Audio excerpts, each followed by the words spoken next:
Okay, so I'm a big believer, as you'll hear me talk about, being the change you want to see, right? It's one thing to have that as a strong belief or to understand and have the knowledge of it, but it's one thing to have the knowledge, it's the other to have wisdom, which means that you're also going to apply that knowledge, right? So anyway, I'm here at Sprouts and I want to bring some wisdom to you so that you can put it into action, okay? This is how I shop, but I'm making my method aware to you. So now I'm in produce and I'm buying fresh fruits and vegetables. Now, as I walk around at this particular Sprouts, you got to be careful because their stuff has turned around a bit. And if you got to get used to a store. So if you're coming here regularly, you got to figure out where things are, right? So I am over here in the organic section. Now, on the refrigerated, you can see you have to identify what labels are going to identify organic versus traditional. So you'll see there's organic over there.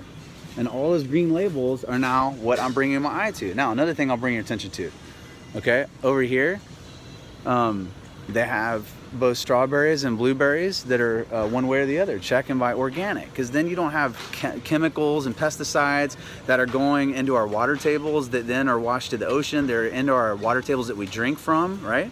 So if we're going to truly want to change our ways, this is the time to be very mindful of what you're doing. All right, now let me walk over here. We have these plastic bags we're trying to stop using because animals are dying all the time from it. And they go in the landfills and then they make it into our oceans. And then we have these cesspools of like hundreds of miles, potentially, of floating plastic in the ocean, all right? This is normal plastic.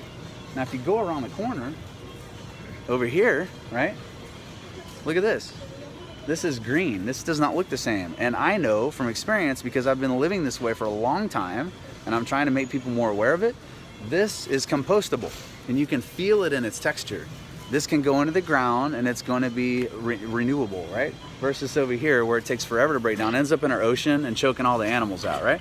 So just being mindful and pay attention, buy organic when you can instead of being a part of the problem, which is continuing to buy the cheapest thing, and those costs are absorbed in our environment that we're all in toxic environment from, okay?